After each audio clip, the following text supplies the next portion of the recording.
I'm clinical psychologist Dr. Ali Mattu, and today I'm going to review your favorite mental health memes.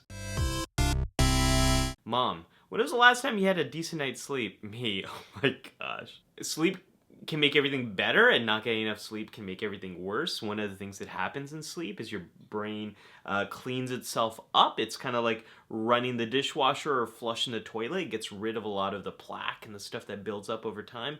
If you're struggling with sleep, it's going to make it hard. Your brain's not going to clean itself up, and you're going to have a harder time dealing with your emotions, having focus, doing all the things that you need to do in the next day. Pretty much explains my life stress relief, and it's like exploded. Man, that person's having a bad day. Anxiety got me approaching relationships like one text or call could wreck it all. Yes, I think a lot of us have a fear of failure and of doing the wrong thing, especially in terms of the messages we send people. I think one of the challenges of relationships now is so much of it is we've removed the facial expressions, the voice, and we've gone to more text stuff. So there's just more uncertainty in a text or a DM than there is from a phone call or from FaceTime interaction. When you deal with being sad by listening to sad music, yes, I talk to my patients about this one all the time. When you're really sad, listening to sad music might make you more sad, and is that the thing you want to do? Music is a time-traveling mood manipulation machine. Listening to a certain type of song can take you to another time in your life, and it can change the way you're feeling. So sometimes, yeah, we want the validation of listening to sad music when we're sad, but if we're really struggling, maybe we want to stay away from that emo stuff. And not to say you want to listen to something that's super cheerful, but maybe not the super sad stuff. Self-care reward stickers. Didn't bottle it up. Remember to breathe. Ask for help. I survived a panic attack. Took time to recharge. Didn't pretend I was fine when I wasn't. Did my best. I love these. These are so cool. We should give these out all the time. I want these to give out at work. And I love the idea of being able to have these badges to communicate self-care, coping, emotional regulation, distress tolerance, and like mental health stuff. That's so cool. Anxiety is like perpetually hearing the boss enemy music, but never seeing the threat. This is the best description I've ever heard. That's pretty good. Anxiety. What to do if nobody likes me? What if I taste weird? What if I'm too cold? What if I'm too hot? What if I'm just right and I can never live up to it again? Oh man, I like this one, but I like that last comment a lot. For a lot of people who have social anxiety, we think like it's negative evaluation that they're afraid of. But what we found in research is it's not just fearing negative evaluation, like, oh, you didn't do well on that, but it's also fearing any evaluation, including positive evaluation. Because sometimes a fear there might be if you get good feedback, well, it's attention on you, and attention can be hard. It's also the fear of never living up to that again. If your brain can't produce natural serotonin, store-bought is fine. That's pretty good. So yeah, it's not just about therapy, but medication plays an important role here too.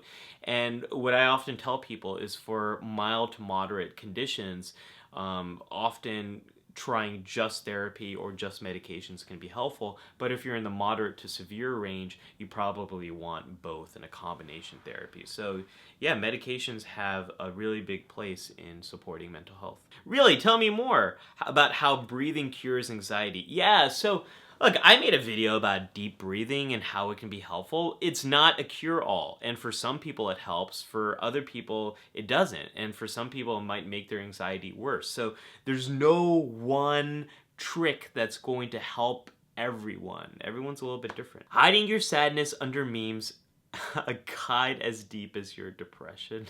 That gets back to that idea of using memes as a power-up and not a side quest. I don't have a nervous system. I am a nervous system.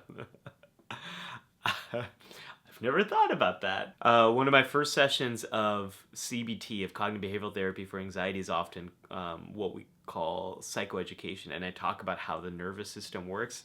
I've never made that connection before between I am a nervous system. That's pretty funny. I'm going to use that. You have anxiety, but you're so confident.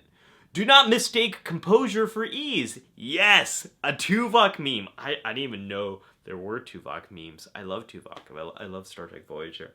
So yeah, this points to the difference between what you might be experiencing versus what other people are seeing. There's always a disconnect there, especially when it comes to anxiety. People can't always tell what you're experiencing inside. The difference between a good day and a bad day is your attitude, scratched out, a lot more complex than some sacrimonious quote on the internet. Sanctimonious quote on the internet. Veronica Dearly, I love this post. There's some Instagram accounts I follow that have really good, honest, like authentic mental health quality quality to them, and then there's others that just like have these simple quotes that are completely inauthentic and can actually lead people who struggle to feel invalidated again, and that sounds like the original was like that. Let's do something really scary. We could go to bed early and be alone with our thoughts. I like that one. I like that one because it's also like sneaking in a little sleep hygiene. You only want to go to bed when you're really tired. And if you go to bed when you're not tired, you might actually end up staying up later and having a harder time to have a harder time falling asleep. So only go to bed when you're feeling sleepy. Not sure if I'm doing nothing because I'm depressed or if I'm depressed because I'm doing nothing. So yeah, that's can be depression. It might start off because of a setback, and then that we think depression evolved because it's about your life not going in the direction you want it to, and depression's like a stop sign that makes you no longer enjoy what's going on, so you can kind of take stock of the situation and change what you're doing. But if we struggle with depression, or if it's too intense, you might stop doing things, which actually can make your depression worse. When you see people online who like the same stuff as you, but you don't know how to initiate a friendship. Oh. Sometimes anxiety can lead to skill deficits. You might not know how to strike up a conversation. You might not know how to turn an acquaintance into a friend. I made a whole video about that years ago. Not my best video, but the content in there is good, so check that out if you want to learn more about that. When my coffee kicks in, and so does the anxiety. So some people, especially those who might have panic disorder, can be really sensitive to internal sensations, and something that coffee can do is it can really boost up all those internal sensations. It can sometimes make things worse. I know if I have like 3 coffees, I will definitely feel that way. What's the worst that can happen?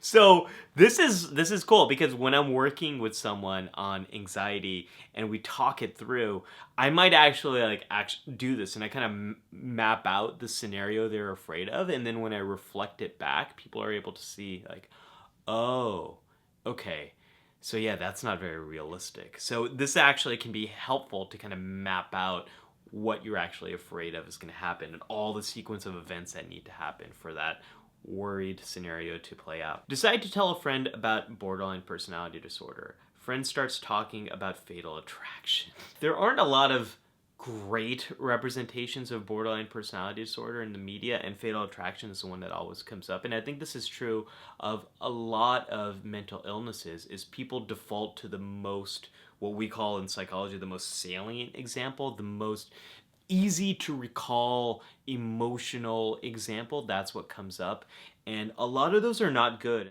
My brain, when I'm practicing what I'm gonna say, how I'll let my feelings out versus when I open my mouth. Yeah, so that's something a lot of us have experienced, like how you think you're gonna say something and then how you actually say it doesn't come out the way you want it to. A lot of times when I'm working with people and they're nervous about that, we practice doing that over and over again so they actually get used to that uncomfortable feeling, because we all have that. I've had this in this video where I haven't said things the right way, but most people either don't notice or don't care, and you need to learn how to cope with those feelings when they come up, when you feel like you're not saying something the right way. When someone says, "Don't be anxious," and your anxiety is cured. That never happens. It never happens. Telling someone to not be anxious is never good advice. What if I told you that liking things clean does not mean you have OCD? Yes, Morpheus. Yes. So just because you might like things in a certain kind of order, or you might like things a certain way, that does not mean you have OCD.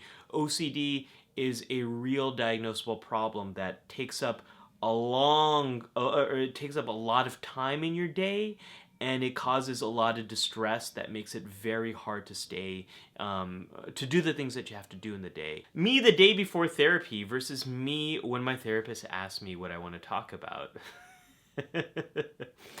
Yeah, I've experienced that a lot with a lot of my patients. They might be having a really hard time and come to session and then either have a hard time talking about how they're having a hard time, or also like not knowing where to start. Totally normal. And we'll help you out with that, don't worry. You look depressed. Thanks. It's the depression.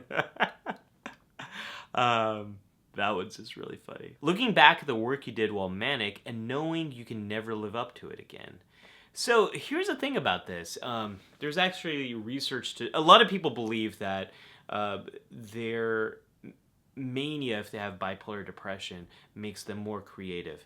When if you talk to a lot of people who have experienced bipolar depression and you look at the research, usually the quality of work that someone does when they're highly manic, or if someone might be using a drug, that quality of work is not really the same as the quality they do when they're more in a stable place. So if you have that fear, rest assured you're going to be more creative if you're able to learn a way to manage your symptoms and to reduce the impact that mania can have on disrupting your life. Something little and probably irrelevant happens. Overthink!